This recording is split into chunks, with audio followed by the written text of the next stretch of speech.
You can, well, you know, it's a 5 ready analog DAS. We support most of the major frequencies, which is 700, 800, 850, PCS, AWS, plus 2.5 TDD for T-Mobile and the C-band or DoD band also, right? That's what we support with this unit. And now we got to talk a little bit FCC part 20, right? Which we can use off-earth signals and retransmit these in the building. I hate to correct you a little bit there when we talk about FCC and part 20, right? So, I can get to that on the next slide, right? What else can we do? Up to 64 signal sources, right? But this is only just based if you use our POIs, and each POI has like 4 input ports, and we have 8 slots in there, and that's 64. It's more like a marketing thing, right? Oh, 64 signals, right? So we can do that. Easy design, especially when you use the ARU, because the ARU is an active antenna, and it has usually, you know, link budgets is a little bit easier. You have your 17 for FCC part 20 or your 19 or 22 dBm per band.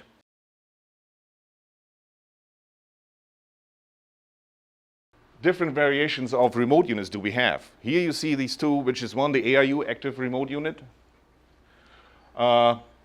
for consumer level, and then also our MIUC, right? You see it on the wall, this is our MIUC.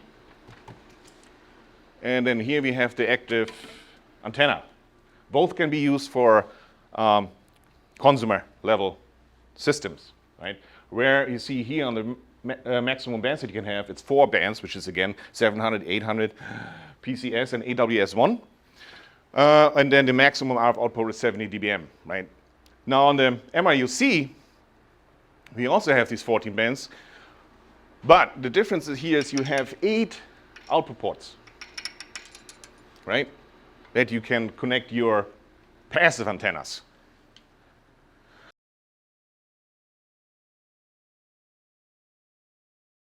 Right. This is the master unit. It's 6 rack units high.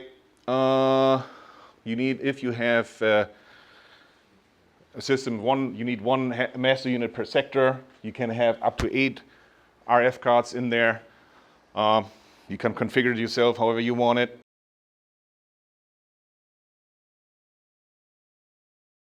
The demod card, right? When you start installing all the different modules in the master unit, the demod card, demodulation card, always goes into the 8th slot of the master unit.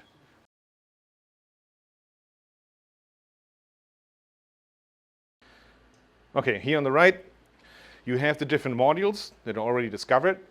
The first one is actually the master unit itself, right? If you click on it, you can see here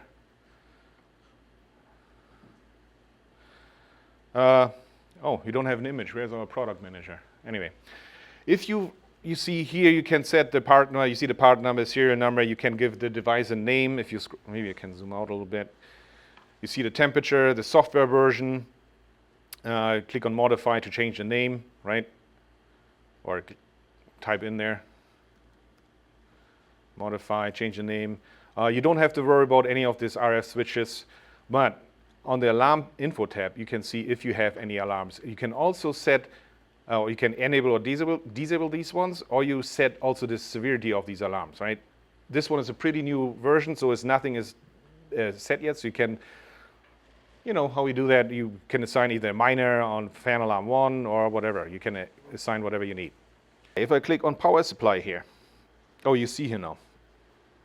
On these 3 ports, this is the DC power. You see here also that I have on port A, it's all the way on the right, goes to 1 antenna. It's already drawing some power for the ARU. You kind of can estimate how much ARUs you usually see here. Most likely, it's 400 something now. But if none of the RF power on the ARU is turned on, each ARU draws an idle mode, RF power off on the ARU, roughly 200 milliamps.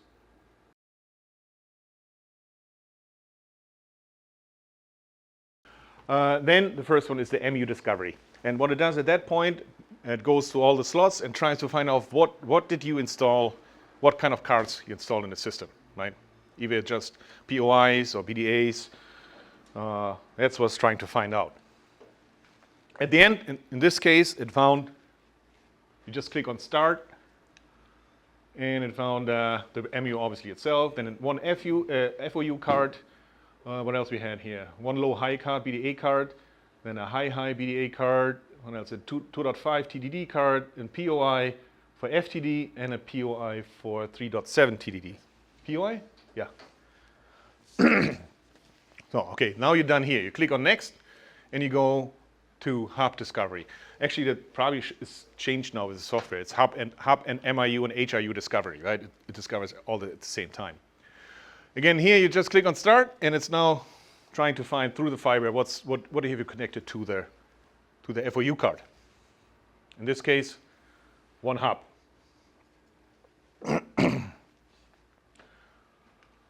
Next step. Now, if you would have had like an MIU-C or MIU or HIU, you would be almost done, right? If you don't have any AIUs, if you only have MIUs or HIUs, you could go directly into POI card commissioning if you have POI cards, right?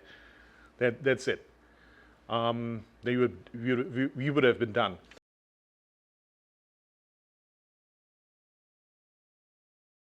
You can fill out, we can give you a ROM, right? Rough order of magnitude, like a BOM for that, right? That helps you, put in a quote or something for a system like that. You come then to us, and we provide you see here this Cellular in-building BOM checklist that you will have to fill out. I just want to go over there now a little bit, that you give me at least some information what we're dealing with, right? It's not too bad, but I need to know, and the more information you give me, the more accurate will be the BOM for this ROM, right?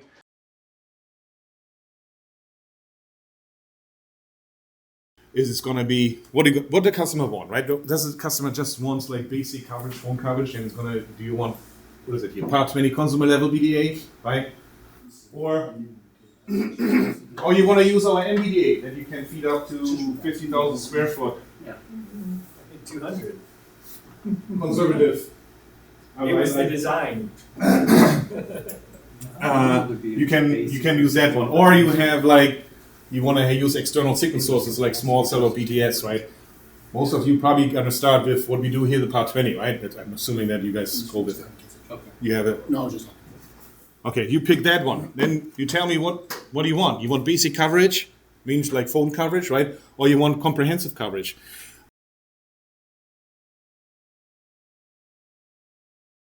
The site survey. The site survey is right? is probably one of the most important things. You go there, you see what frequencies are hot or not. I think somebody from it was RFE, I believe. They're testing a site way out in the boonies of nowhere, and they only had a couple of frequency sets that they can go to, and they couldn't use all three frequency sets. Or Verizon, AT&T was only, I think it was T-Mobile only they were able to do, but only a high band, 1900 and 2100 megahertz. So it's really important because you can over-design, overprice the system, not win the bid.